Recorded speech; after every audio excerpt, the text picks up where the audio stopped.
ఫ్యాక్టరీలో కాంట్రాక్టులు, బూడిద కాంట్రాక్టులు, లారీల కాంట్రాక్టుల కోసం ఏకంగా కూటమిలో ఉన్నటువంటి ఆదినారాయణ రెడ్డి, జేసీ ప్రభాకర్ రెడ్డిలే బహిరంగ కొట్టుకున్నారు. అది ఏం చేయలేకపోయినటువంటి సిచ్యువేషన్ ఇప్పటికీ ఫ్యాక్టరీల విషయంలో జరుగుతుంది. ఇప్పుడు కడప జిల్లాకు సంబంధించి వైఎస్ఆర్ కాంగ్రెస్ పార్టీ కార్యకర్తని కొట్టారా లేకపోతే కాంట్రాక్ట్ కోసం కొట్టారని, కాంట్రాక్ట్ కోసం వైసీపీ కార్యకర్తను కొట్టినటువంటి ఘటన ఇది.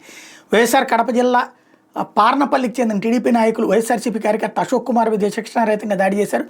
శ్రీసత్య జిల్లా తాడిమరి మండలం దాడితోట గ్రామ సమీపంలో నిర్మాణంలో ఉన్న hydro power project Adani green energy company వద్ద మంగళవారం సాయంత్రం ఈ దాష్టికానికి పాల్పడ్డారు.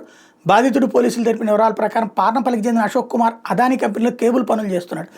ఆ పనులను తమకు అప్పగించాలని పార్నపల్లికి చెందిన టీడీపీ నాయకులు పుల్లానాయుడు, ధనంజయ తదితరులు కొన్ని రోజులుగా అశోక్ కుమార్ మీద ఒత్తిడి తెస్తున్నారు. అందుకే ఆయన సమ్మతించకపోవడంతో పవర్ ప్రాజెక్ట్ సమీపంలోని సంతోష్ కుమార్ రెడ్డి దాబా వద్ద ఉన్న అశోక్ కుమార్ మీద పుల్లానాయుడు, ధనంజయ అనుచరులు 15 మంది కర్రలు రాళ్లతో విచక్షణారహితంగా దాడి చేశారు. దాబా యజమాని వాళ్ళు అడ్డుకుని బాధితుని తన దాబాలోకి తీసుకెళ్లాడు. అయినా కూడా వదలకుండా టీడీపీ నాయకులు డాబా యజమానితో గొడవకు దిగారు. అశోక్ కుమార్ తమకు అప్పగించాలని లేదంటే అంతు చూస్తామంటే బెదిరించారు. తీవ్ర గాయాల పాలైన బాధితుడిని దాబా యజమాని సంతోష్ కుమార్ రెడ్డి వెంటనే తాడిమరి పోలీస్ స్టేషన్ తీసుకెళ్లి పోలీసులు ఫిర్యాదు చేశారు. తర్వాత బాధితుడిని ధర్మవరం ప్రభుత్వ ఆసుపత్రికి తరలించారు.